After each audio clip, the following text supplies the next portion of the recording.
कल रात में मैंने वाराणसी मूवी के ट्रेलर का रिव्यू तो किया था, लेकिन बहुत से सवाल अभी भी नहीं बताते कि आखिर इसकी स्टोरी क्या है। लेकिन अब मुझे एक अंदाजा लग गया है कि इसकी स्टोरी हमें क्या देखने को मिल सकती है। आपने ग्लोब ट्रॉटर के साथ में एक नया हैशटैग भी देखा होगा उसी ट्रेलर के अंदर, और वहां पे लिखा है टाइम ट्रॉटर। और टाइम ट्रॉटर का मतलब क्या है? ग्लोब ट्रॉटर का अगर ये मतलब है कि वो पूरी दुनिया के अंदर घूमता है, तो क्या टाइम ट्रॉटर का मतलब ये है कि वो अलग अलग समय में टाइम ट्रेवल करने वाला है, जिसके चांसेस बहुत ज्यादा लग रहे हैं। इनिशियली में समझ नहीं पाया था सीई का मतलब क्या है, क्योंकि 512 सी लिखा था, 2027 सी लिखा था, लेकिन अब पता लग गया सी का मतलब होता है कॉमन एरा। 2027 में भी ये मूवी जाने वाली है। अंटार्कटिका वाले सीन में वहीं लिखा हुआ है 2027 सीई, और वहां पे शिप को देख के भी पता लग रहा है कि ये हमको आज के समय की कहानी देखने को मिलने वाली है। अब मुझे नहीं पता कि ये टाइम ट्रेवल है या मूवी 2027 में सेट ही है, क्योंकि मूवी रिलीज भी 2027 में हो रही है, मार्च में, इस वजह से। लेकिन जो अलग अलग टाइम दिखाया गया है, जैसे कि रामायण का टाइम दिखाया गया है 7200 BCE, यहाँ पे 9800-700 साल पहले की बात हो रही है। तो यहाँ पे रामायण का भी टाइम दिखाया जा रहा है, जिसके अंदर टाइम ट्रेवल करके जा सकते हैं महेश बाबू। अब यहाँ पे एक और बड़ी चीज आप नोटिस करेंगे, आप हनुमान जी को बहुत बड़े रूप में देख सकते हैं, सामने कुंभकर्ण को बड़े रूप में देख सकते हैं। अब भगवान हनुमान जो है वो भगवान शिव के 11वें रुद्र अवतार हैं, और महेश बाबू के कैरेक्टर का नाम भी रुद्र है, और जो विलन है उसका नाम कुंभ है, और सामने कौन आ रहा है? कुंभकर्ण आ रहा है। तो क्या इन दोनों का कनेक्शन है? मुझे नहीं पता है या नहीं है, लेकिन ये तो मैं पूरी तरीके से आपके ऊपर छोड़ता हूँ। मे बी कुछ भी हो सकता है यहाँ पे, मे बी यहाँ पे बस ऐसे ही नाम को यूज कर लिया हो, लेकिन चीजें काफी हद तक मैच करती है। मैंने जब खुद इसके ऊपर विचार किया कि भगवान हनुमान रुद्र अवतार है, रुद्र सुनते ही मेरे दिमाग में आया कि महेश बाबू का नाम भी तो रुद्र है। साथ में दो शॉट्स में मैंने एक और चीज नोटिस की, जब आप अफ्रीका वाला सीन देखते हैं जहाँ पे पीछे एक बहुत बड़ा माउंटेन होता है, तो वहाँ पे पैराशूट से कोई नीचे उतर रहा है, मे बी ये महेश बाबू का कैरेक्टर हो सकता है। और जो गुफा वाला सीन है, वहाँ पे एक औरत लाल साड़ी में नीचे गिर रही है, मे बी ये प्रियंका चोपड़ा हो सकती है। अभी तक मैं पूरी तरीके से श्योरिटी से कह नहीं सकता, क्योंकि एस.एस. राजामौली बहुत सारी चीजें छुपा रहे हैं। अभी तक पूरी कास्ट निकल के सामने नहीं आई है। मैंने इंटरनेट पर रात भर सर्च किया कि क्या इसके अंदर कोई हॉलीवुड कास्ट हो सकती है, तो उसमें पता लगा कि हाँ, डेफिनेटली इसके अंदर हॉलीवुड कास्ट होने के चांसेस है, लेकिन कुछ भी कंफर्म नहीं है। मतलब सोच के देखिए, जो इंसान इतना ज्यादा इन सब चीजों का ध्यान रख रहा है कि उसने पूरे ट्रेलर को इतनी बड़ी स्क्रीन पे चला के भी नहीं देखा, क्योंकि अगर चला देते तो लीक हो जाता, और अगर नहीं चलाएंगे तो ग्लिच आ सकता है। सबके सामने ट्रेलर बंद भी हो गया, एक बार वीडियो ही नहीं चला। तो सोचो, जब इंसान इतना बड़ा रिस्क लेने को तैयार है, तो वो घंटा अपनी मूवी के बारे में कुछ बताएगा जब तक सही टाइम नहीं आएगा। तो इसी वजह से हम स्पेकुलेशन खाली लगा सकते हैं। लेकिन ये टाइम ट्रॉटर,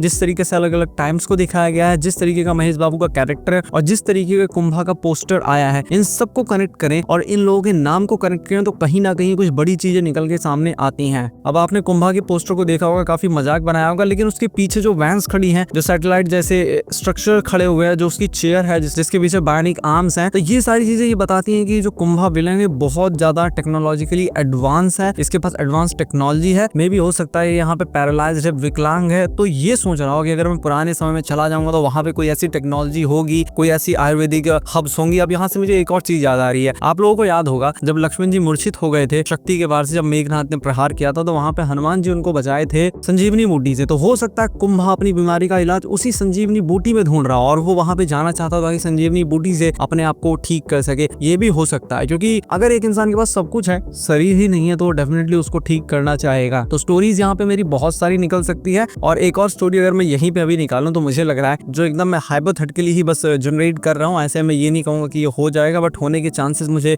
लग रहे हैं। मे बी आपको भी लगेंगे। कुंभा शरीर से विकलांग है, काफी अमीर, और वो डिसाइड करता है कि इस समय में तो इसका कोई भी इलाज नहीं है, तो मैं रामायण के काल में जाऊंगा जब संजीवनी बूटी रहा करती थी, और वो डिसाइड करता है कि वो वहां पे जाएगा। महेश बाबू का कैरेक्टर जो है वो कहीं ना कहीं इनसे इंटेंगल्ड हो जाएगा, उसे पता लगेगा कि ऐसा कुछ होने वाला है, और वो मोस्ट प्रोबेबली इस तरीके से इंटेंगल्ड होगा कि महेश बाबू का कैरेक्टर एक आर्कियोलॉजिस्ट होगा, अफ्रीका के अंदर गया होगा कुछ रिसर्च करने के लिए, लेकिन वहां पे कुंभा अपने फायदे के लिए बहुत से बेकसूर लोगों को मार रहा होगा, या वहां पे कुछ ही बहुत गलत प्लान करने की कोशिश कर रहा होगा, क्योंकि धूल इधर उधर उड़ रही है, पीछे सोल्जर्स भागते हुए आ रहे हैं। तो यहाँ पे ऐसा लग रहा है कि हो सकता है गरीबों के ऊपर अत्याचार हो रहा हो, वहां पे महेश बाबू का कैरेक्टर इसको देख के काफी गुस्सा हो जाएगा, और वो इनसे फिर इंटेंगल्ड हो जाएगा। फिर दोनों लोग मिलके पास में जाएंगे जब रामायण हुई थी। इसके अंदर टाइम तो दिखाया गया है 7200 BC, लेकिन ये टाइम पूरी तरीके से गलत है। काफी लोग बोलेंगे कि क्या मुझे साइंटिस्ट से ज्यादा, क्या मुझे अमेरिकन से ज्यादा पता है? जी हाँ, बिल्कुल मुझे अमेरिकन से ज्यादा पता है। ये बकवास है बिल्कुल। अगर मैं फैक्ट से इसको कंपेयर करूं, तो जो द्वारका मिली है समुद्र के अंदर, वो एक्चुअल में मिली है, ये तो सबको पता है। वहां की कार्बन डेटिंग हुई, तो जो समय जा रहा है 6700 से लेके 8000 साल पुराना जा रहा है कार्बन डेटिंग में, तो वहां पे ये समय हो रहा है। लेकिन अगर हम बात कर रहे हैं रामायण की, तो काफी लोग तो रामायण को मानते ही नहीं, वो तो कल्पना मानते हैं। तो जो कल्पना मानते हैं वो मेरी बात से ऑफेंड नहीं होंगे, लेकिन जो लोग मानते हैं कि रामायण एक्चुअल में हुई थी, तो हमको रामायण की बात सुननी चाहिए ना, कि रामायण क्या बोल रही है, कि रामायण कब हुई थी। जो डेटा दिखाया जाता है कि इसको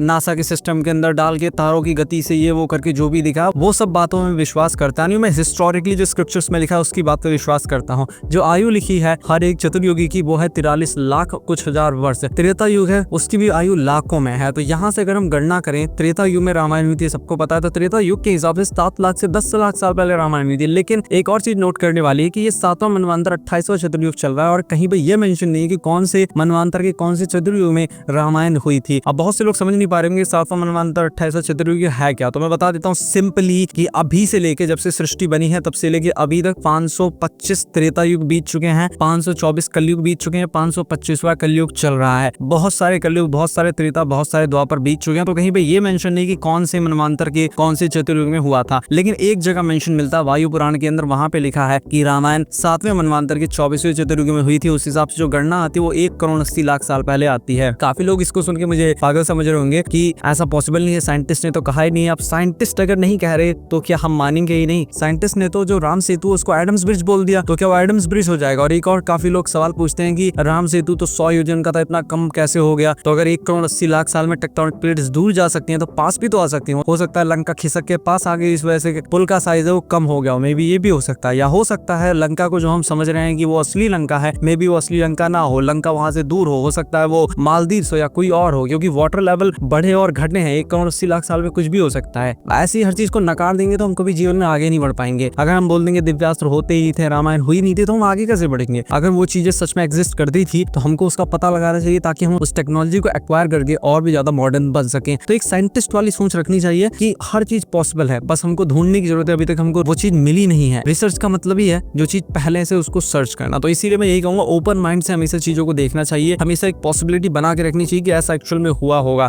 तभी तो हम आगे बढ़ पाएंगे। अगर हम हर चीज को नकार देंगे तो हम तो यही बैठ के रहेंगे। लेकिन यहाँ पे मैं एस राजामौली का दोष नहीं दूंगा। अगर वो एग्जैक्टली ऐसे टाइम लिख देंगे तो लोग उनको पागल समझेंगे, जैसे काफी लोग मुझे पागल समझ रहे होंगे। मैं तो इस मूवी के लिए बहुत ज्यादा एक्साइटेड हूँ। किस तरीके से इस कॉन्सेप्ट को दिखाया जाएगा मुझे नहीं पता, लेकिन देखने में काफी मजा आएगा। अगर सच में टाइम ट्रेवल देखने को मिलेगा और रामायण काल का समय देखने को मिलेगा तब। और एक और चीज मैं सोच रहा हूँ कि क्या एक ही मूवी के अंदर दिखाना पॉसिबल है? मुझे लगता नहीं है कि एक मूवी के अंदर दिखाना पॉसिबल है, और अगर दिखाएंगे तो काफी वो रश जैसा हो जाएगा। तो क्या 2 पार्ट्स आएंगे? क्योंकि इनिशियल रिपोर्ट्स यही आ रही थी 2 पार्ट्स आएंगे, बाद में रिपोर्ट्स को कैंसिल कर दिया गया कि नहीं एक ही पार्ट आएगा। बट देखते हैं क्या होता है। मैं तो इस चीज को देखने के लिए बहुत ज्यादा एक्साइटेड हूँ। 4 घंटे की मूवी कर दें तब भी कोई दिक्कत नहीं है। मैं देखना चाहूंगा कि किस तरीके से टाइम ट्रेवल होके किस तरीके से उस समय ये लोग जाएंगे और क्या वहाँ पे ये लोग भगवान राम से भी मिलेंगे। और ये जो अलग अलग सी है, BC है, कॉमन एरा, ये बिफोर क्राइस्ट, इन सब का आखिर कनेक्शन क्या है, इसको भी मैं जरूर देखना चाहूंगा। जो मैंने स्टोरी बताई मे भी ये हो सकता है कि कुंभा, जिसको कुंभकर्ण से रिलेट किया गया है, मतलब रिलेट तो मैं कर रहा हूँ, तो क्या ये सच में अपने आप को ठीक करने के लिए पास में टाइम ट्रेवल करके जाएगा? देखना काफी इंटरेस्टिंग होगा। मैं इस मूवी के लिए काफी एक्साइटेड हूँ और वेट करना पड़ेगा बहुत ज्यादा। 2027 मार्च में ये मूवी आएगी, तो देखते हैं क्या होता है आगे। आप बताइए आप कितना एक्साइटेड है। मैं मिलता हूँ आपसे अपनी नेक्स्ट वीडियो में।